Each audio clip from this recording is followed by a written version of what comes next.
Hallelujah. He's a good Father this morning to you. Amen. We believe you this morning. Amen. He's perfect in all of his ways this morning. Hallelujah.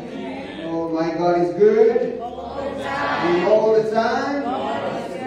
Okay, amen. So last week we did the vision of the church. Amen. Amen. The vision for this house. Amen. This is the same. We printed out a nice situation here this morning for you. Amen. Amen. So if you leave here, don't leave without the reminder of the vision of this house. Amen. Amen. Also with a special instruction from her this morning is that at the back of this page that you will write down your vision. Amen. Amen. Your personal vision. You write your vision down and then you bring it back to her. Amen. Amen. And she will laminate it for you. Amen. Amen. Come on. Amen. And then you will keep it with you. Amen. Amen. Hallelujah. So we introduced the vision of the church, and I want to read it again. We are a church that will be prosperous, growing and flourishing. We will be protected against any attack, and the presence of God will always occupy our environment. We will be a valuable institution, a garden of Eden, a place of His presence, a place of provision, a place of plenty, a place of caregiving, a place of innovation, and a place of multiplication.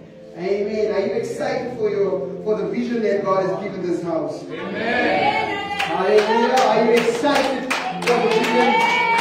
Come on. So today I'm introducing, or not introducing, the word of the year. I'm just cementing the word of the year. Amen. It's not cement fast. Hallelujah.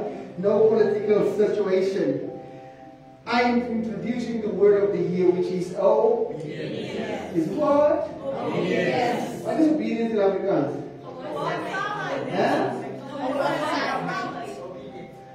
Obedience. Is gehoorzaamheid. Gehoorzaamheid. What is obedience in Zulu? Obedience. Amen. Obedience. Any other language? Setswana.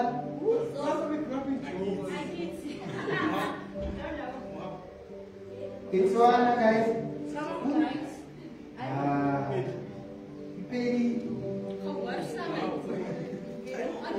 Okay.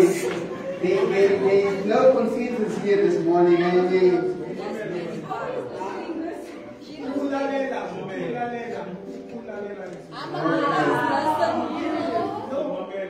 There's different meanings of it. It's like, okay, beloved, they on the live this morning, if you know, just put it in there so that we both can know what it is in any other language. Amen. Hallelujah. Obedience. So what does obedience mean? Obedience in the Old Testament and New Testament relates to hearing and hearkening to a higher authority. So hearing and listening to a higher authority. So the Old Testament and the New Testament, it's about hearing and listening to a higher authority. In one of the Greek terms for obedience in the Bible, it conveys the idea of positioning oneself under someone by submitting to the authority and command. Okay, so it's also the idea of positioning oneself under someone by submitting to their authority and command. Amen. Submitting John this morning. Another Greek word for obey in the New Testament means to trust. Okay, so it's the idea, so it's hearing and listening to authority, to a high authority. It's the idea of positioning oneself under someone by submitting to the authority and command. And another one is to trust. Amen? Biblical obedience to God means to hear, trust, submit, and surrender to God and His Word. Amen? It is to hear, to trust, to submit, and surrender. You got me? Obedience is to hear, trust, submit, and surrender.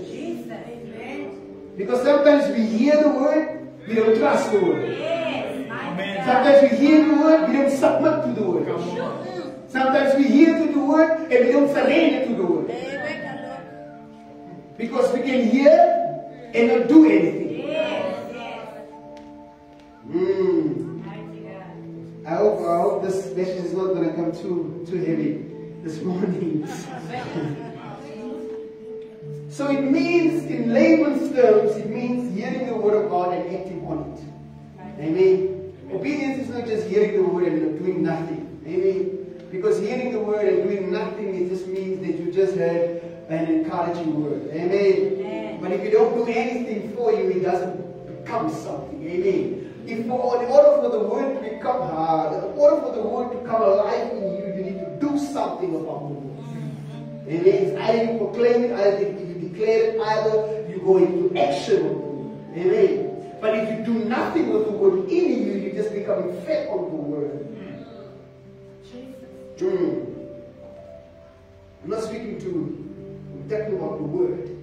It implies aligning our will to God's will, doing what God has asked us to do. Amen. Aligning to the will of God, doing what God has asked us to do. So it's important that we find out what is the will of God and live according to the will and do according to the will and be obedient to the word of God. Amen. So when we speak about obedience, it's about an action that needs to happen.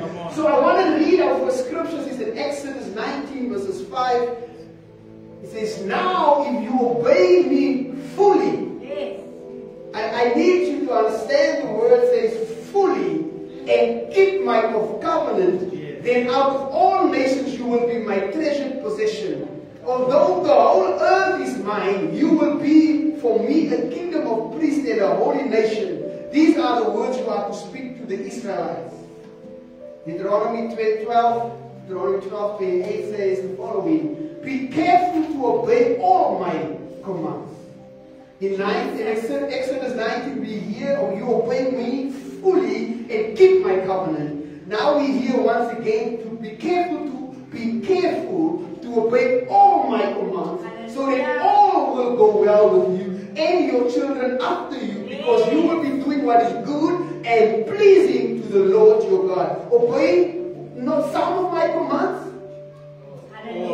all. So that some of the things will go well, all will go well. Amen. It will go well with you, and it will go well with your children after you. Mighty God. Oh, come on. Deuteronomy 28 verse 1. Listen to this one. If you fully obey the Lord, your God, and carefully follow all his commands I give you today, the Lord your God will set you high above all the nations on earth. So, once again, beloved, it's not half measured, it is full. Hallelujah. Fully obey all of my commandments. So, some of us, if you find yourself in halfway obeying, you need to do introspection and find yourself to a full situation. Because if you go half into it, half you shall receive. Hallelujah. My first point, obedience is a decision. Obedience is a decision. Mighty God. Jesus finds himself in the Garden of Gethsemane.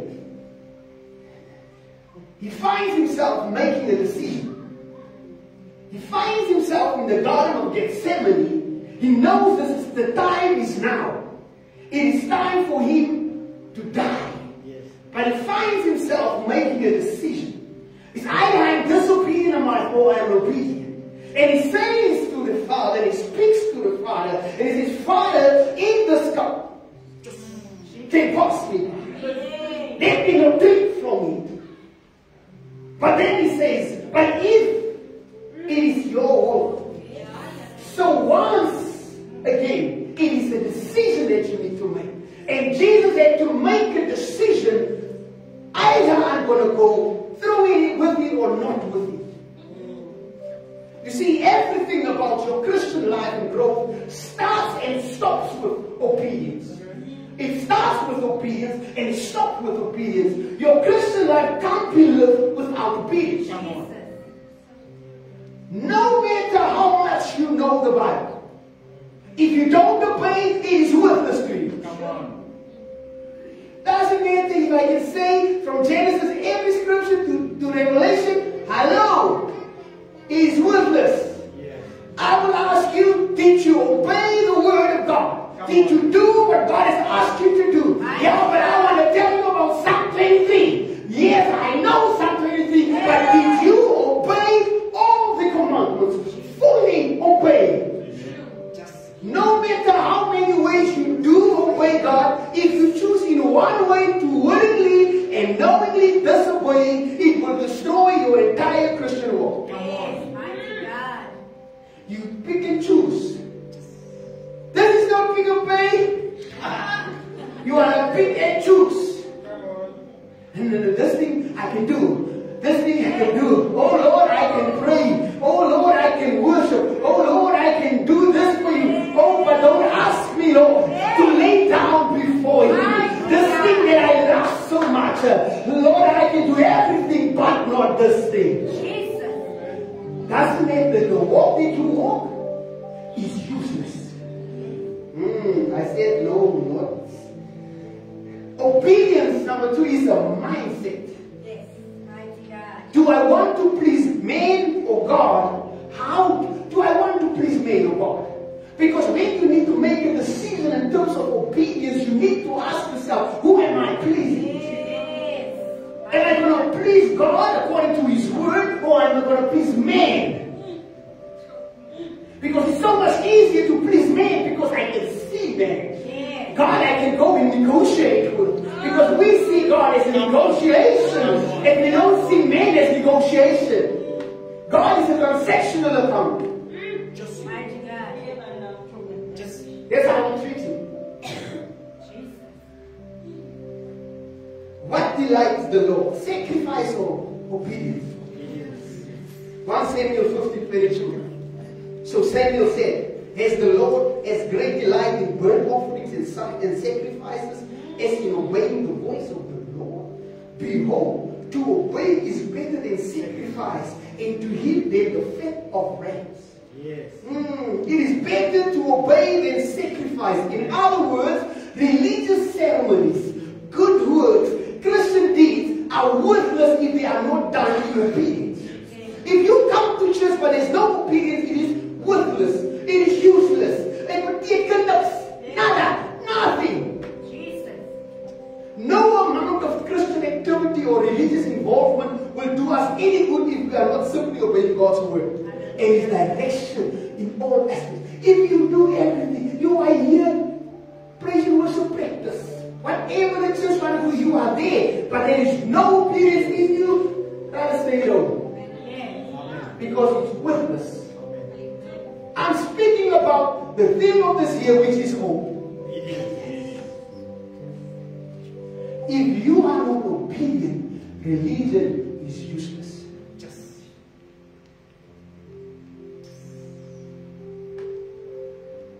Listen to Hebrews 3:19.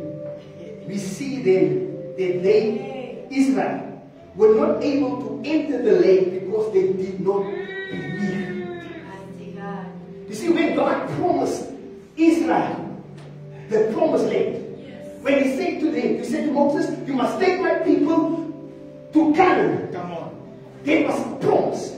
There was a promise up there. So they had to move according to, but when they got to the edge, they made a bad decision. But you see why sometimes when God leads us to the edge, we are still in the slave mentality. You're still thinking for yourself, but God, you have brought me all the way out of slavery. You have brought me through the desert. Now I just need to enter into the promised land. But now when I'm here and about to enter and see that I just need to go, then you're like, oh, it can't be. Come on. Who, me? This promotion is not for me. This wealth is not for me. This joy is not for me. I am a broken vessel. I need to stay broken. I need to stay defeated.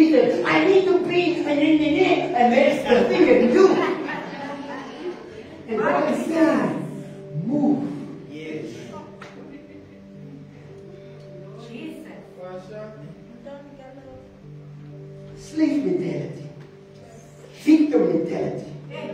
God says, I want to release you. I want to release you into something new. But you have this victim mentality. God said, I want to give you more. But you have this victim mentality. Oh, I am so sorry for myself. I have a birthday party. I call a few friends and we have a birthday party. We say, hey, this party here. We're feeling so sorry for ourselves. God has just let you out of Egypt.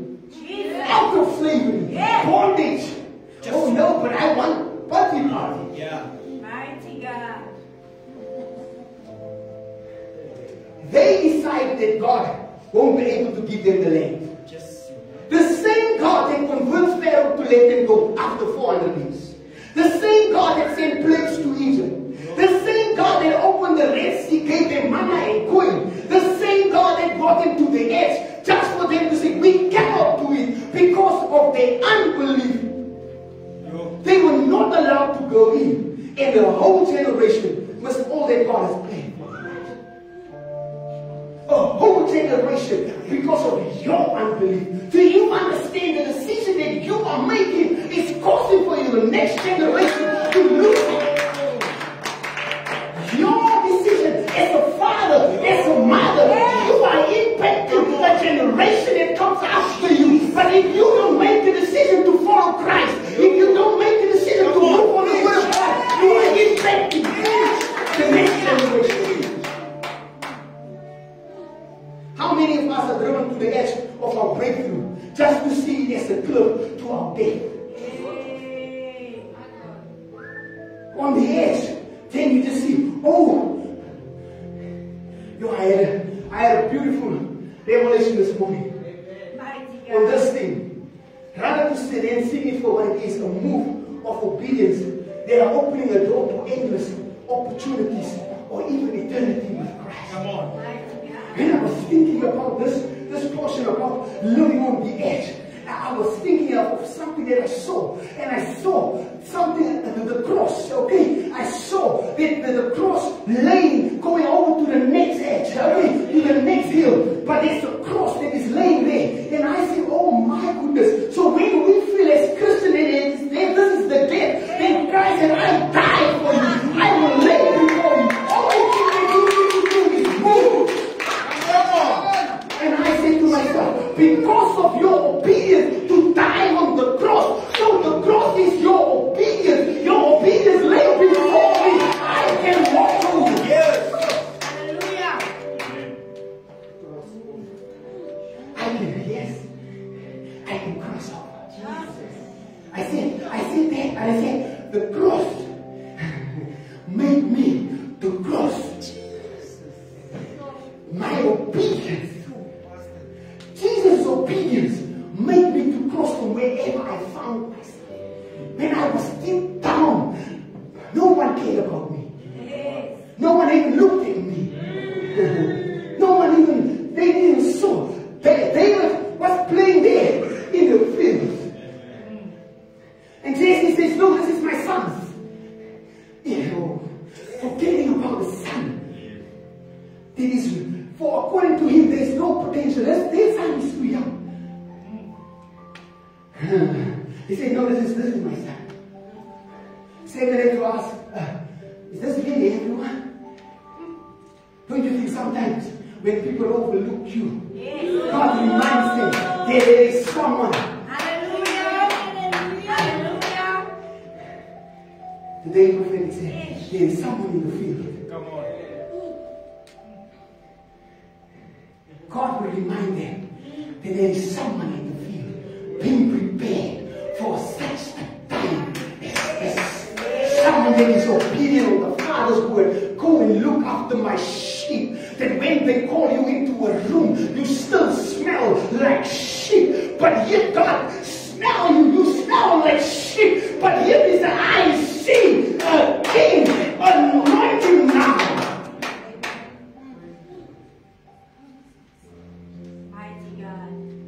So don't see as believers. Don't find yourself on the edge and think, this is my death. No, this is your crossover. You're going to move on the cross of Calvary. A cross that defeated the devil. A cross that was taken, where everything was put on that cross. Your sins, your iniquities, your shortcomings, whatever you've done, whatever thought you have is on that cross. And now you're going to walk over that was paid to the cross. You're walking over your full of yourself. You're walking over your sin. You're walking over your iniquities. You're walking over it.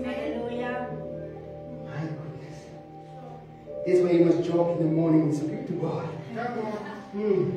Psalm 78, verse 40. How often they provoked him in the wilderness and grieved him in the desert. Yes, again and again they tempted God and limited us. Listen to this. They limited the Holy One of Israel. You know what's going to happen? Our unbelief led us to disobedience, which limits God's will and purpose in our lives. Our unbelief led us to disobedience, which limits God's will and purpose in our life. Israel limited that which God had in mind for them. He had to extend their stay in the desert, in the wilderness. You know what? If you don't do according to what God wants you to do, He will extend your stay. You will be like that cousin that only wanted one week and he's already here.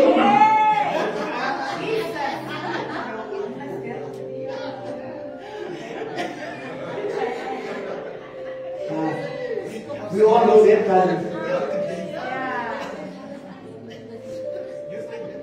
And I'm asking you, as we as Rehoboth, we finding ourselves in the wilderness, in the pit stop. I'm asking you, do you want God to extend our stay in this wilderness? You see, the reason you're not where you're supposed to be is because you choose comfort and convenience over obedience. Comfort and obedience was lekker. No, I love my space. I can't do this. It is comfortable and it's convenient. I know. Comfort and convenience over obedience. I'm in your kitchen. Yes, ma'am.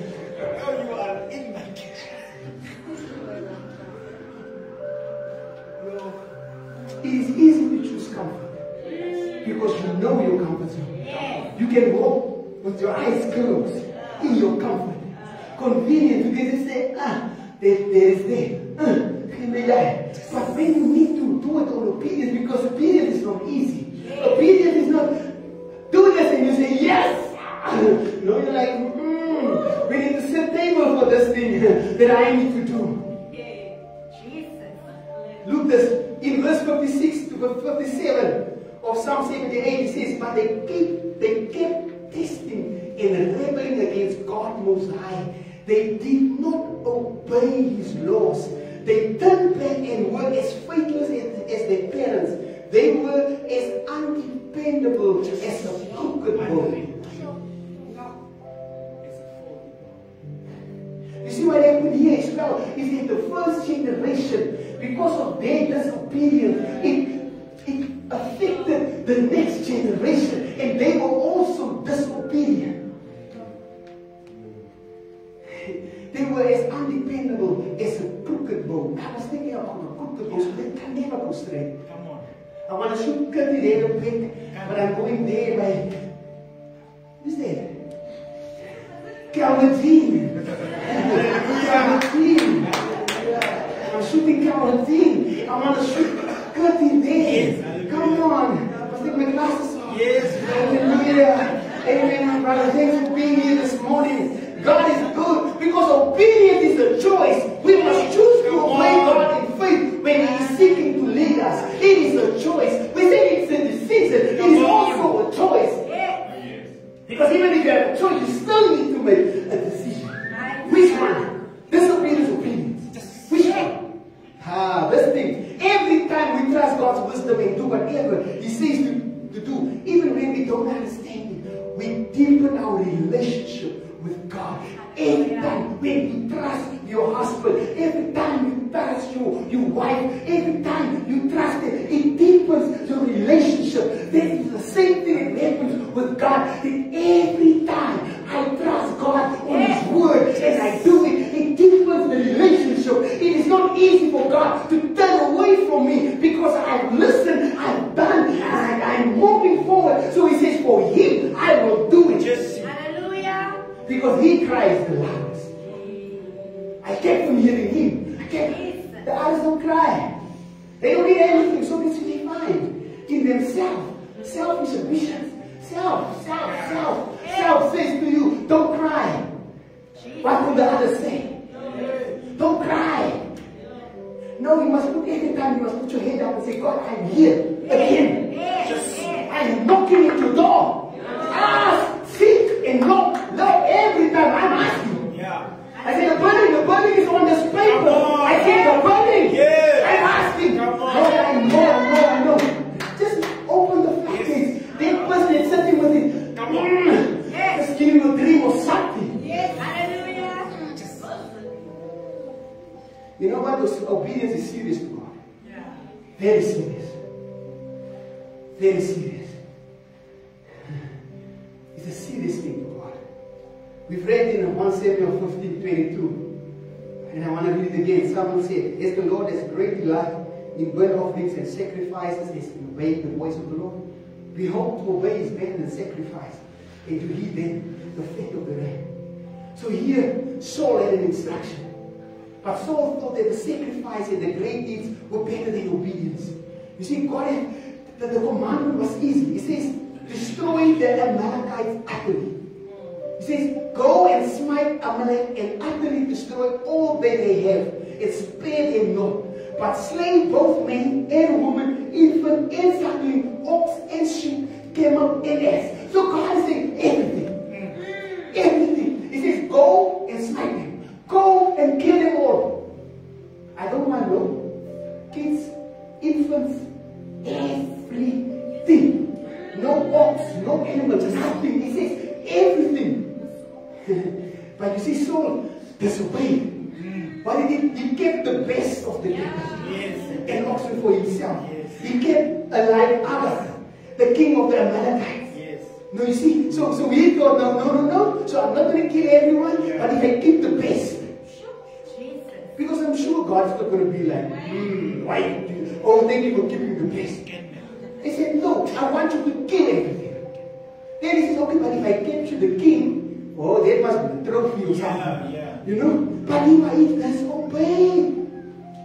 And when Samuel confronted him, his excuse was, no, but I thought I'm doing it. It's a sacrifice. It's a sacrifice. We're going to have the best and we're going to sacrifice it. God said, obedience is better than sacrifice, than the fat of rams. You understand what I'm saying? He said, I disobey so that I might sacrifice. I disobey so that I might do something more important than obedience. I might render to God a great sacrifice of peace. So for him, the fat would be so nice to be sacrificed. Oh my word. What is our thinking? Sometimes we think the same way. We say, if we give him the best, here he said, I want everything to be killed. Jesus. And the most valuable thing that he's asking of us is self. It's for you to die. And you're like, but I am the best. Come on. So I want to give you. He says, no, I don't want your best. I want you to die. Because what I'm going to resurrect from you is so much better than what you are in now. That's why sometimes we come here and we have kids and talents. Oh, we are the best.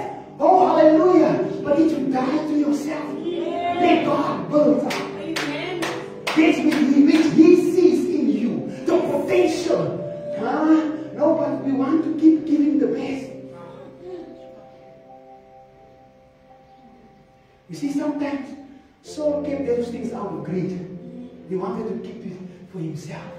And sometimes we want to keep things for ourselves out of greed. He thought, no, if he did almost, he thought that if he did almost everything right, that would be good enough. And that would be counted as obedience. But that was not obedience. That was disobedience. And sometimes you say, if I can do everything was right, it just is one thing. Doesn't make sense. Huh? No, I'm doing my thing here. This is not me. If I just do this, it's not good enough. Can I say to you, okay? It's not good enough. Whatever you struggle with is not good enough. God has given to me. You're like, we're fighting. But God says, no, this is mine. We were able to fight for this thing. Because it's yours. But God said, just give it to me. And see what I'm going to do with you. It was not obedience to slay all the Amalekites, except one. It was not obedience to slay all of the animals, except the good ones. Obedience is to do all that the Lord commands. We read, it says, fully obey all my commands. Do it. This is not obedience. Is to do all that the Lord commands. This is not perfect obedience. We do not have that obedience perfectly. Yet God requires exact obedience. Hallelujah. It's not perfect obedience, but it is exact obedience. Ooh, it's too deep. Why is obedience better than sacrifice? First of all, because of the evil of disobedience. Listen to what Samuel said, James 3:13. Samuel said to Saul, for rebellion is as the sin of witchcraft, and stubbornness is as iniquity and idolatry. Do you understand what disobedience is? It's a rebellion. It is a sin of witchcraft. Because you think, no, it's just this. No, it is rebellion. You are rebellious against God. You are rebellious against His word, and it is as witchcraft. In stubbornness, oh my goodness, some of us are very stubborn, hard-headed, and empty. There is no way that you will hard-headed. Oh, Kasian, hard-headed. Stubbornness is iniquity.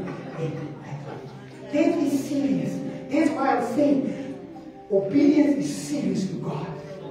He took a king and he took his throne from him because of his disobedience. Come on. He took a crown off the king's head because of disobedience. Now, who are you that are a mere mortal being? No race to yourself. No chappies on your shoulders. You are no royalty and no king. And you think, no, I can walk around like nobody's fine. But he's coming and he says, I'll take down whatever you think you are can. That's right. Yes. I think that issue, please, Elder. Listen here. Thank you. Disobedience is not confusion.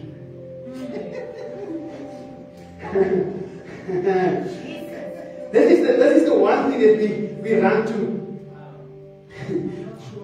Yeah, we say, no, it's confused. I was confused. I didn't hear clearly. He doesn't make a secret of what he wants.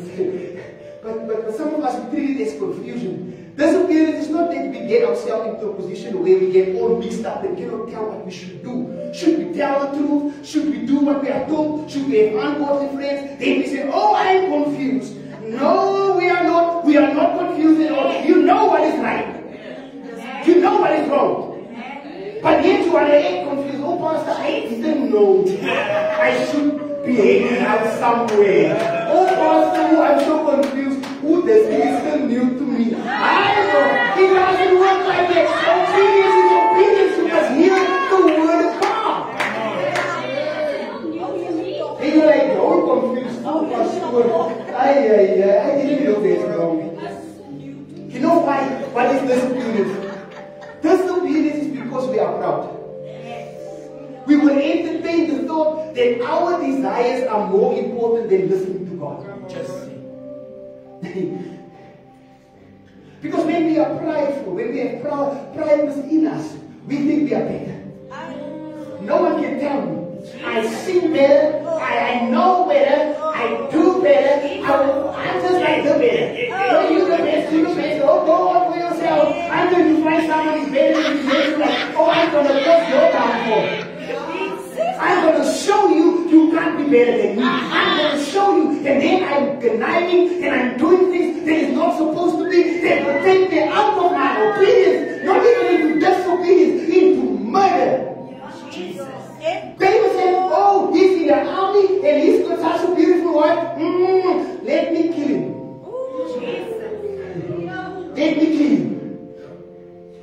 He's disobedient because someone has to die. Ooh, your disobedience because someone has to die. My goodness. I said, Lord, this must not be so hectic. Samuel brings out the seriousness of disobedience. He says rebellion is as the sin of witchcraft. Disobedience is rebellion against God. It's witchcraft, it's stubbornness. It is a sin of idolatry. Now, witchcraft and idolatry are forms of disobedience to the first commandment. Thou shalt have no other gods before me. Yeah. Witchcraft is the sin of seeking supernatural power and knowledge of the future from somewhere other than the Word of God. And in South Africa, there is an open thing. People are acting and they're doing witchcraft. And you find believers that consult Israel.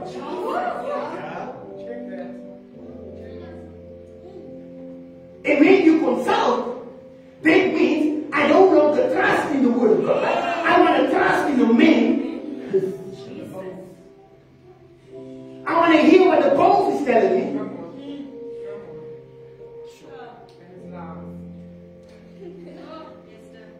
Thou shalt have no other gods before me. And he says, I am a jealous God. Excellency. He says, I'm a jealous God. Yet you don't care about him being jealous. You just want to hear him and say, quit guys. Throw the bones. Yes. Old bones. Yes. They don't die last week.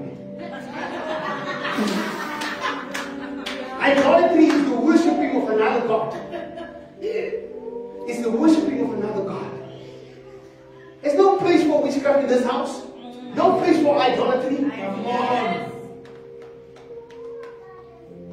Disobedience is witchcraft and idolatry. It's worshipping another God. That's disobedience. This might be very strong, but I got it like this. I'm not going to sit alone with this word. I must share with you. As much as you hear it, I'm here also in it. Oh, come on, Holy Spirit. Because when you go into idolatry and witchcraft, we see anything other but God. We say, yes, we've heard from you, yes, but now we want to give chance, yes, to this man. Yes. You still give the enemy chance to come and speak into your life. That's wrong. That's demonic. That is bringing something over your family's life that was supposed to be over their life. You rather stick to God and wait on it. You rather wait on His time than wait on the devil's time. Because when the devil starts playing, he fiddles with your head. He plays with you. He plays with you like a toy. He throws you there, he throws you there, and before you, you have nothing. You are depleted. You walk with the shoes next to you. Because you wanted to play with the enemy. And you disobey God.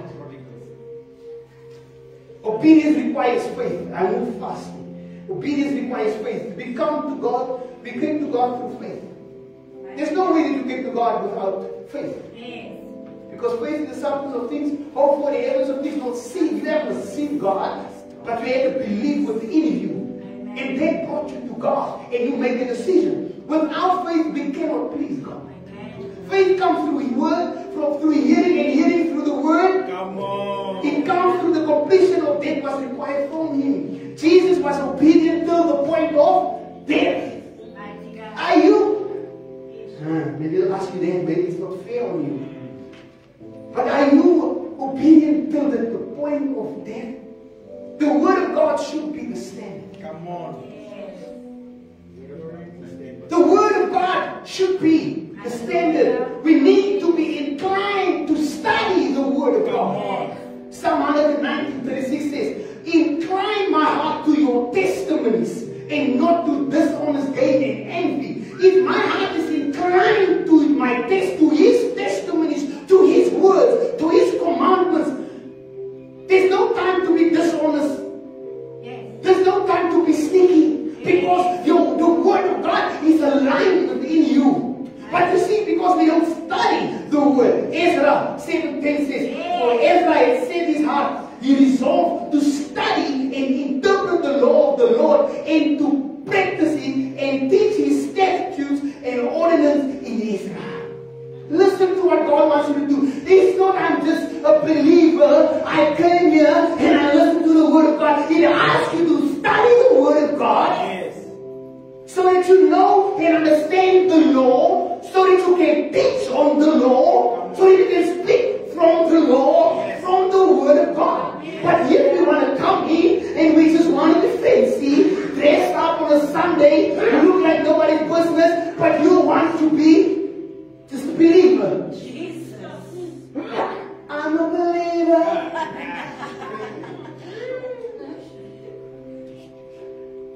Knowledge of the Word of God must be the goal.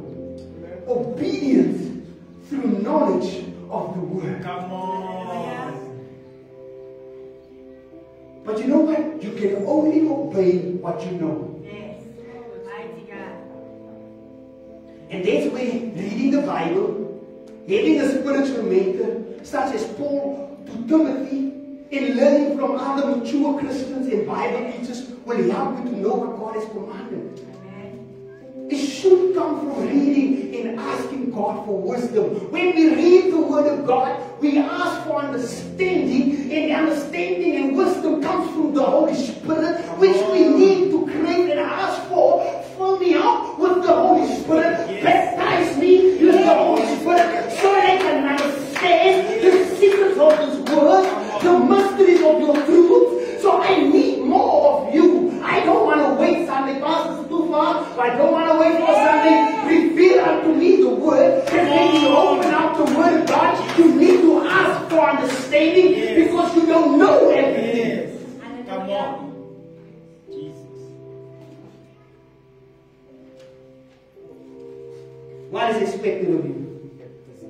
Ask yourself this morning, how is my word intake today? Psalm 119:11 says, I have hidden your word in my heart that I might not sin against you. The word is in you so that you can't sin. Psalm 27:8, one of Pastor Carlos and mine, it's like one of our favorite scriptures. It says, when you say, seek my face. Now the Amplified says, seek my face in prayer, require my presence as your greatest need. So when we say seek my face, it means I seek Him in prayer. I require His presence as my greatest need. So when we say seek my face, it means we come to Him in prayer because we are asking for His presence. We ask His presence as our greatest need. His presence should be our greatest need, because in the presence of God there is liberty, in the presence of God there is freedom, in the presence of God there is deliverance, in the presence of God there is healing, in the presence of God there is power, in the presence of God things change. When the Spirit, when the earth was formless and void, the Spirit hovered over the waters. It was formless and void, and the Spirit of God hovers over the darkness. It was. And I see God is hovering over here, because some of them are formless and void. Says I'm hovering over here. He's just waiting on the word. When salvation comes, the word moves in you, and He said, let it be light. That's how we welcome the word of God within us. When He said, let it be light, there was light. The Spirit was activated. When the word speaks, the Spirit is activated.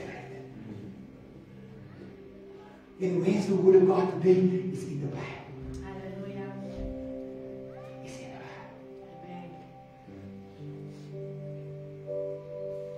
You need to meditate on the Word of God.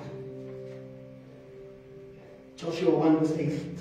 This book of the law shall not depart out of thy mouth, but thou shalt meditate therein day and night. Then thou mayest observe to do according to all that is written therein.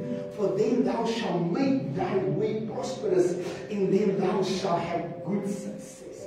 Oh, how I love the King James version. It shall not depart of thy mouth, but thou shalt meditate therein. Thou shalt meditate therein. In the Word of God, thou shalt meditate therein. Day and night. Day and night. No, day and night. Thou shalt meditate therein. Day and night. Wherever you walk, there must be a scripture in your mind. Wherever you walk, wherever you go, before you go to sleep, there must be a scripture in your mind. You need to talk. You need to speak about it. What does this mean? How come? What are you trying to tell me, Lord? This morning when we prayed, we had this scripture. What is the message from the scripture? Let it go through to you day and night. Night and day. Oh, come on.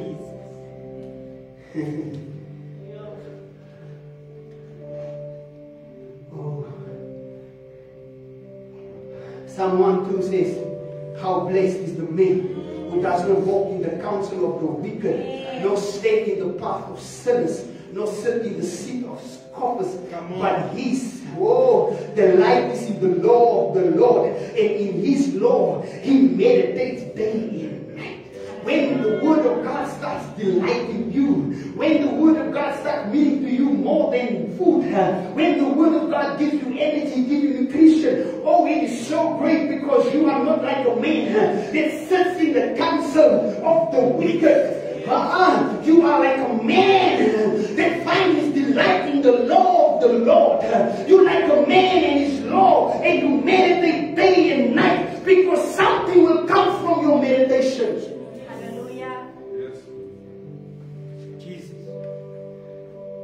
Man, obedience is a demonstration of our faith. Obedience can mean following God's lead even when we are not sure of the outcome. Yes. Because sometimes you don't even know where are we going. What are we doing? It is just, no, I'm just going to follow. You need to just follow. Don't come and analyze it.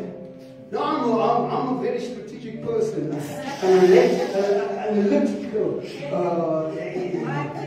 I need to understand that when you buy this, what will be the outcome? That's got nothing to do with you. I want to say this.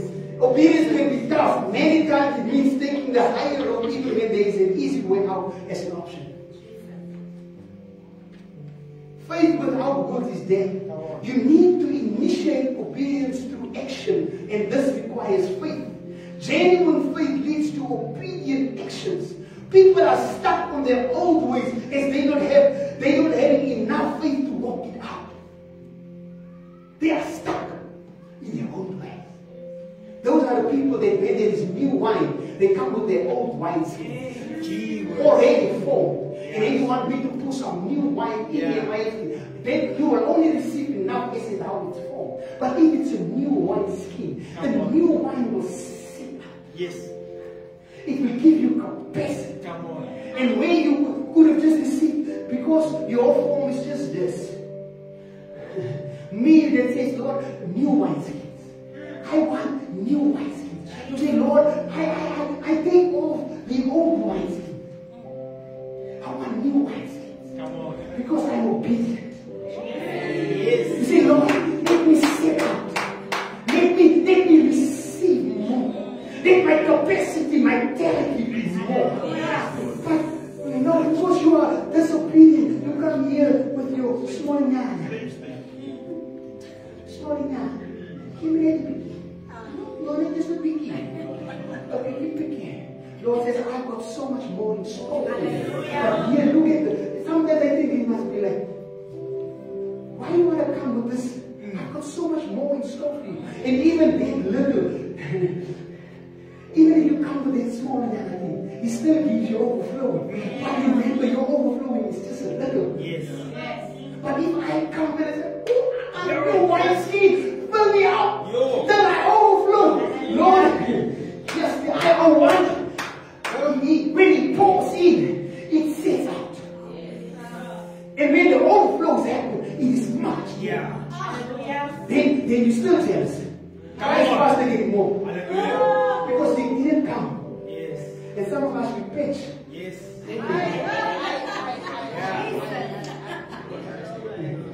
Ooh, we pitch up.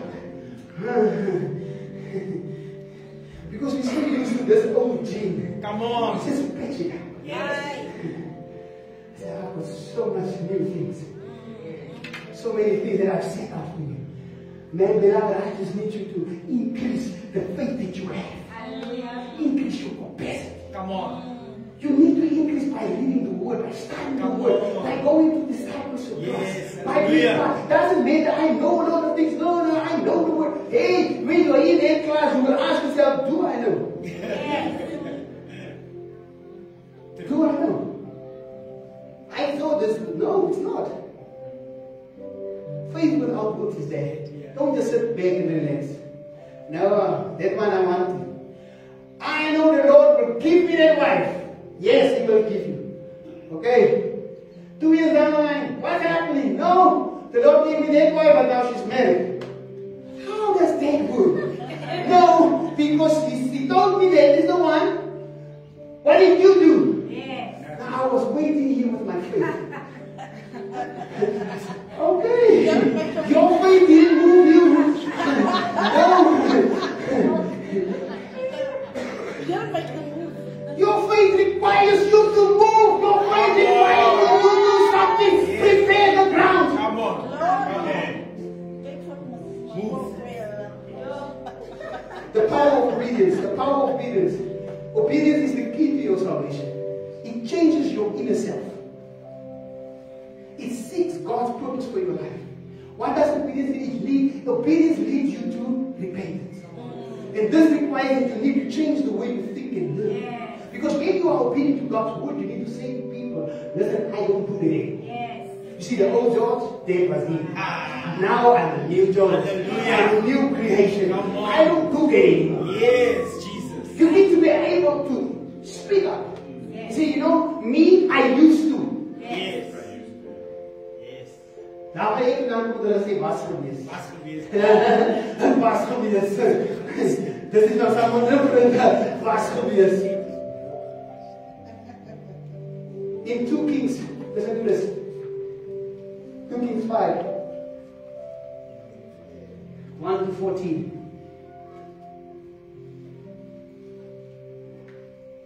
We're nearly done, don't worry. Don't. We are introduced to Naaman. He was a Syrian general. We know Naaman, he was healed of leprosy by the prophet Elisha. Yeah.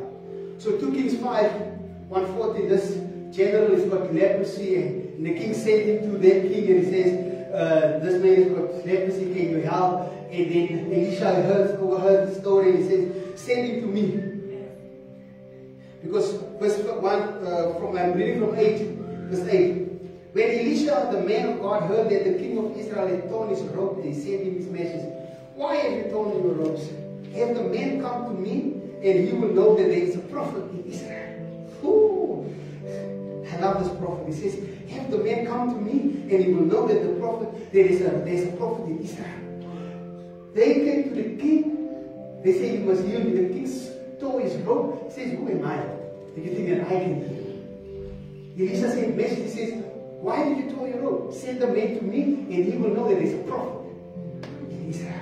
So Naaman went with his horses and chariots and stopped at the door. So Naaman is a general. He comes with chariots and horses. So he comes with an army to the prophet. Now listen to this prophet. Elisha sent a messenger to say to him, go, wash yourself 7 times in the Jordan, and your flesh will be restored, and you will be cleansed. Now just think about it. The general with horses, with chariots, with the whole army comes to your house, and I send a message, go wash yourself. I don't even have the decency to go speak to yourself. No, the prophet says, don't send a messenger. Don't tell his name. Listen to Naaman. Naaman said, but Naaman went away angry and said, I thought that he would surely come out to me and stand and call on the name of the Lord his God, wave his hand over the spot and cure me of my leprosy. I'm not Abana or Power the rivers of Damascus better than all the waters of Israel? Couldn't I wash them and be cleansed? So he turned and went off in a rage. So the prophet is saying, go and wash yourself 7 times in the Jordan. And the Jordan is not the cleanest. And he's saying, surely there's other places where it is very clean. Now you still send me to the filth, the water. Very upset. Very upset. How many times the word of God comes to us and it is not what we want to hear. It is not. The God says to you, go into your filth. Very angry. Verse 13 says, Naaman's servant went to him and said, my father, if the prophet had told you to do some great thing, would you have not done it? How much more then when he tells you, wash and be cleansed? Isn't that an easy thing? And sometimes it's an easy thing. I mean, just to go wash and be cleansed, that's an easy thing. That is an easy instruction. The instruction of God is not difficult in when we read it. It's not difficult. It says, wash and be cleansed. 7 times you could do. You don't have to see him say abracadabra or anything. You just need to say, go. And he was expecting him to come and wave here in front of him. Say, the Lord heals you. Oh, every leprosy. Go forever. And sometimes you want to say, come on out. In the name of the Lord Jesus. What God wants to say to you, send the messenger to say, go dip yourself. I was thinking about I'm sick. But there must be servants. Servants that is obedient to the word of God. So he went down and he dipped himself in the Jordan 7 times as the man of God had told him. Listen to this. So, based on the word from the servant, saying, you know what, if he had asked you nothing great. Because we are only moved with great things. We are only moved when it is a big thing that is asked of you. The small thing doesn't matter, it doesn't make sense to me. We want the big thing. He says, what if it was a big thing? You would have done it. Now the small thing, do that. Come on. Now he will do it the same time. Come on. But I'm just thinking, the first time he dips himself, what is he thinking? The humiliation that my man is looking at me now. Me with my leprosy, me with my sickness, me with my ailment, 7 times I must go down. Why you gotta ask you to go dump yourself with your ailment, with your illness, with your weakness. It says go dump you 7 times in your water. Well, you listen to that instruction because that is obedient. This man nearly missed his healing because of disobedience. But because someone close to him, someone in his association, someone that is associated with him. And his flesh was restored and became clean like that of a young boy. Listen to what God is doing. It's not, he doesn't restore this man's skin like the old man that he is. No, like a young boy.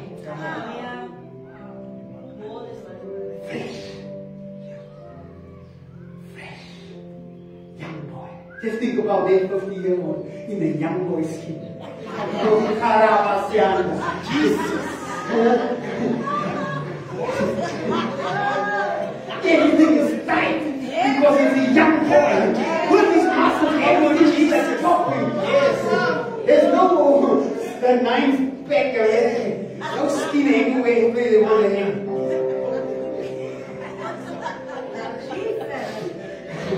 Oh, Lord. That is what God can do. We take restoration. So like God can restore you into your former self. But even He can go back and restore you into your younger self. What people have stolen from you, what people have taken from you, God can restore that. He can restore. He restored my soul. Surely goodness. Say, I want Psalm 23 in Afrikaans. I want it in English. I don't know if you can get it. Can you in your Bible have Helman, the English one? Send to me for the Afrikaans one. Psalm 23. Our own pride can keep our miracle of healing and restoration. You know what? Sometimes our titles may be difficult for us to accept the word of God or even be obedient to complete the instruction. Our titles become a stumbling block. Our titles, our positions become a stumbling block. I am this, I am the elder, I am the deacon, I am an exec, I am a this. Yay! This is God's ground. You are nothing without Him. You want to come and throw your weight around? Yes. Let me see how God threw you around. You want to become here and like, does it know? There's only one head in this place. If you come here and you want to throw your weight, our titles become our problem. Our titles. You need to become more responsive to obedience. My comfort zone is limited. I can't do anything out of convenience. Convenience leads to compromise. Because if it becomes convenient, I can compromise. But when it's obedient, I can't. There's no compromise. There's no compromise in obedience. When we speak about obedience, we need to speak about covenant. Jesus. You're not with me. Because it benefits me and you. It benefits God and me. It's a covenant relationship. It's not a compromised position. Marriage is not about compromise. Jesus. Your level of obedience determines your level of maturity.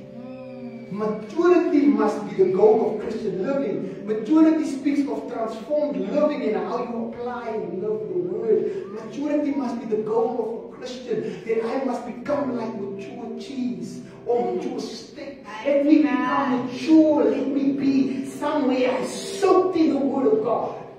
I lay for a little bit longer. Jesus. Maturity doesn't come, I'm here and I'm mature. No! You must lay a little bit. Come on. Yes. You must be soaked up a little bit. Yes.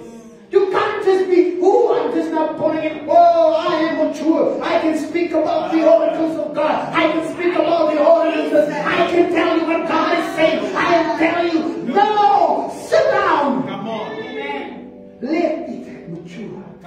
Let I become a mature Christian. Yes. So that when I find myself in a position that I know how to respond in obedience. Yes. Not respond as a rebellion. Come as a rebel. Come on. You are busy with witchcraft. Come on. Hallelujah.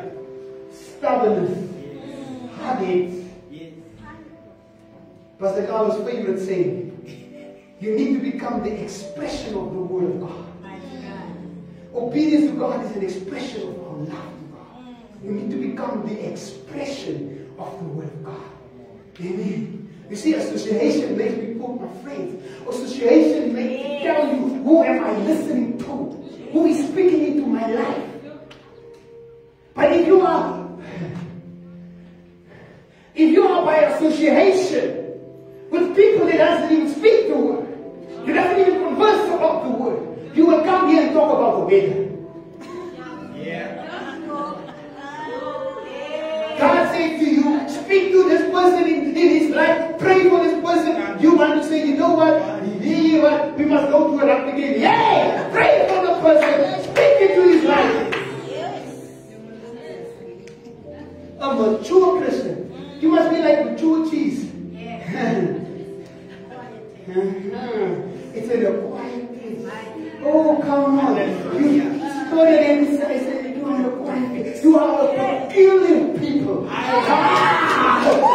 You are a peculiar people. That's why you are in a quiet place. When you are with God. When you live in obedience.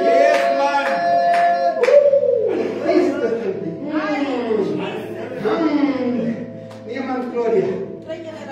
Oh, come on now, somebody.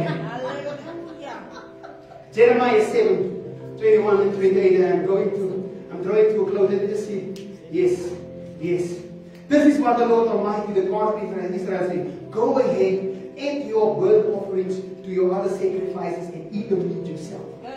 For when I brought your ancestors out of Egypt and spoke to them, I did not just give them commands about burnt offerings and sacrifices, but I gave them this command. Obey me, and I will be your God, and you will be my people. Walk in obedience to all I command you, then it may go well with you. Discipline is required to practice obedience. God says, I didn't just ask them to do burnt offerings, sacrifices, I gave them a command. He says, obey me, and I will be your God. And you will be my people. So when we obey God, He will be my God, and He will be we will be His people. So if I obey God, then I belong to Him. The scripture says, you don't hear me because you don't belong to me. I don't hear you. The Bible says that I don't hear you because you don't belong to me. Why? Because you don't obey me. You say, Lord, Lord, but you don't do what I say to you.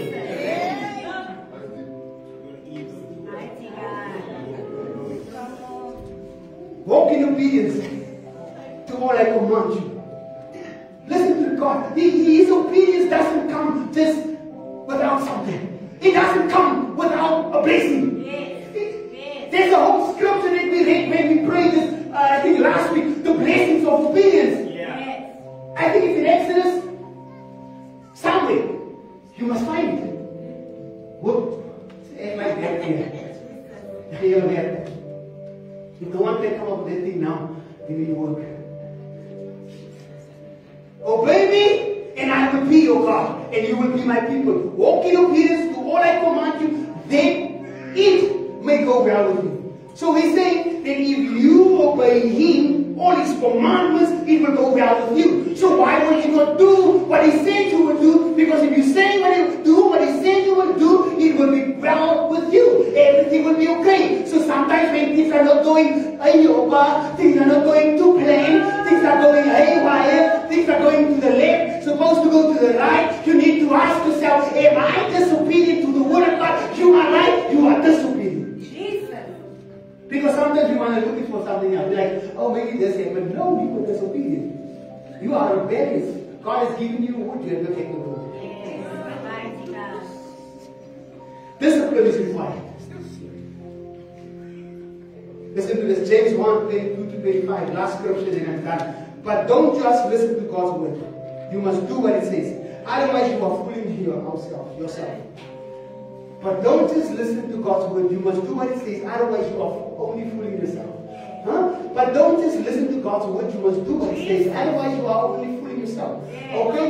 Don't listen. Just listen. You must do what it says. Yeah, you must listen and you must do what it says. Because you are just, otherwise you will just fool yourself. I was at church this morning. I've listened to the word. Okay? And why did God word about it? I must be obedient. So why didn't you do that which He said you must do? When you walk out of there, God gave you an instruction, you're still not doing it. So you are fooling yourself. For if you listen to the word and don't obey, I like this. It is like glancing at your face in a mirror. Yeah, this is a mirror. So it's like glancing into the mirror. You walk, you see yourself. I'm like, yeah, that's obedience. Okay, I'm sweating, but I move away. But the scripture says, and you forget what you look like. Sure. But if you look carefully into the perfect law that sets you free, and if you do what it says and don't forget what you heard, then God will bless you for doing it. So some of us, we look in the mirror, we walk away from the mirror, and we don't know how we look. And then that's what's happened. We get the word, we heard the word, we listened to the word, but when we walk out of the word, we don't know. What did He say again? I don't understand again. I even listen. So I don't know anymore. Because if you listen to the word and don't obey, that's precisely what it is. I listen to the word, I'm not doing what the word is saying, I forget about the word. Yeah. So if I forget about the word, who is the word? John 1. In the beginning, He is the word. The word became came and He walked amongst us. So if the Word walked amongst us, so it means when Jesus came to the earth and He walked amongst us, so if we listen to the Word of God, we move away from the Word of God, we leave Jesus, we leave the Word. Why? Because of our disobedience. And our disobedience doesn't make us, our disobedience separates us from Jesus. And then we say, where are you, Lord? Where are you, God? I need you. I'm right here where you left me. Because some of you go into your prayer closet. Close the door. I say, you slecht to them. Then you are here now. Fighting. Then tonight, 6 o'clock, who has breakfast? Where's my food? Hallelujah. You forgot about Him.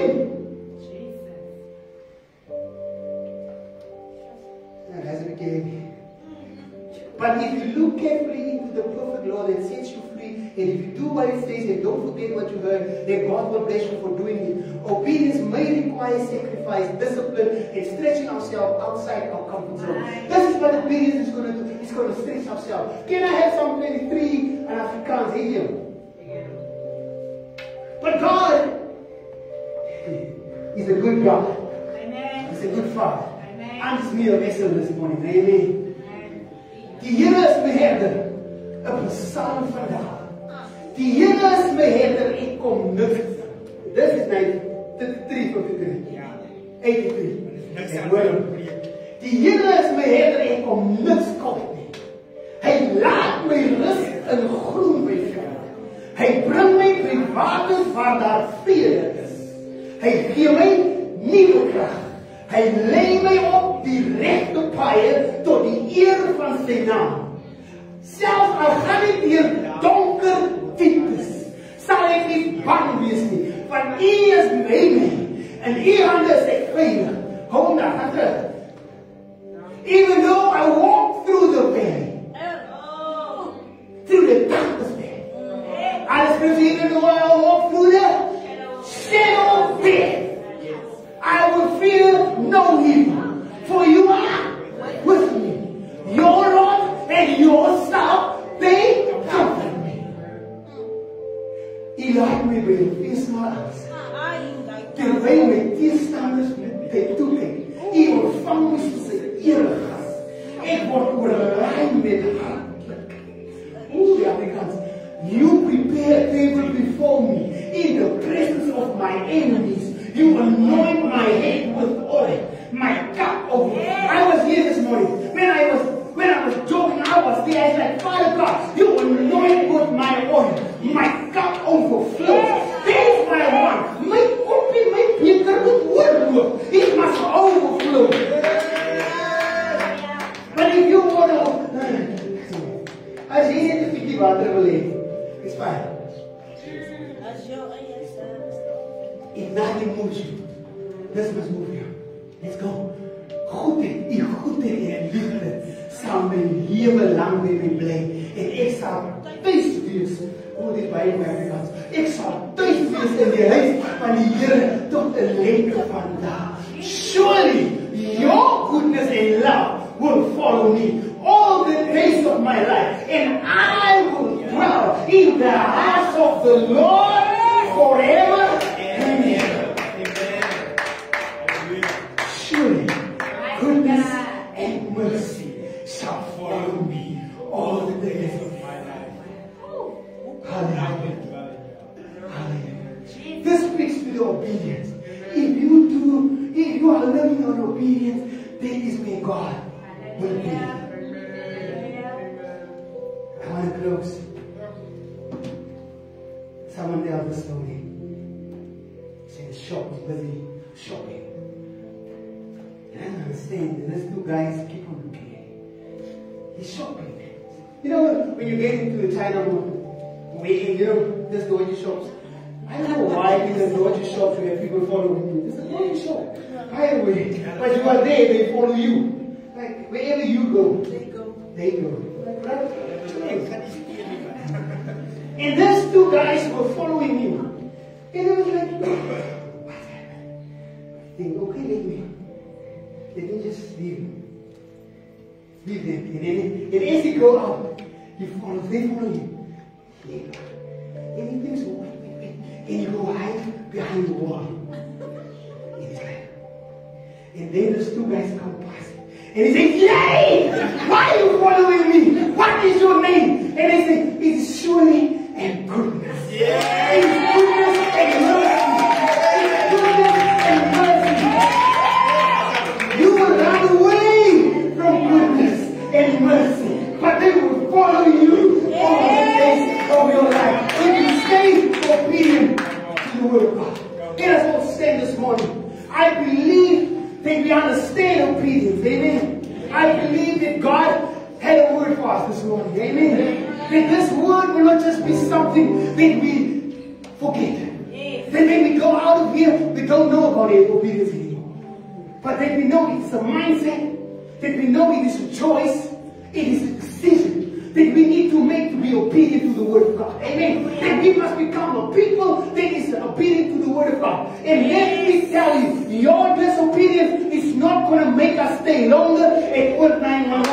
Your disobedience is not going to keep us from moving to the next level. I'm here to tell you, I bind your disobedience and bind you in the promises of God. I bind you in the name of Jesus. Whatever you pray, whatever you have declared that is against the word of God, I bind you with the authority, with the mandate that God has given you.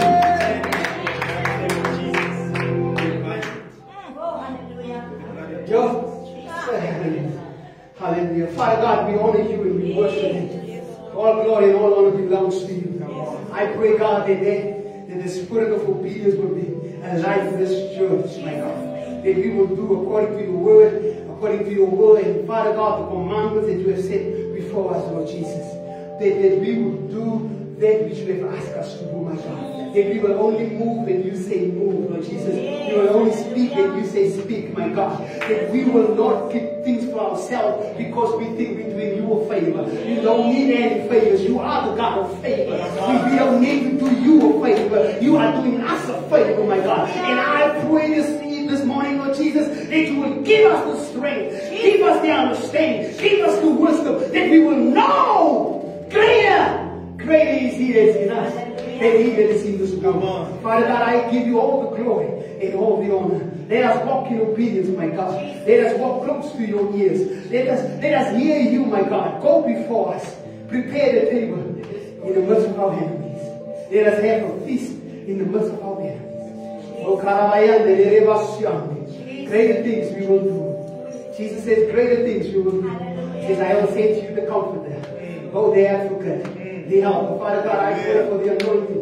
I pray for the Holy Spirit. I pray that the Holy Spirit will come, Lord Jesus, will sit upon us, but He will also fill us, my God. Those that are praying for the baptism of the Holy Spirit, I give before you. I pray, God, that as we go home, people will start speaking in tongues. People will start doing the things according to the Spirit, my God. Because we do spiritual things. We need people to understand the Spirit. Because everything else will be foolish to those that are not in the Spirit, my God. And I pray, God, that you will release that in Jesus' name. I pray. Amen. Amen. Keep God blessing.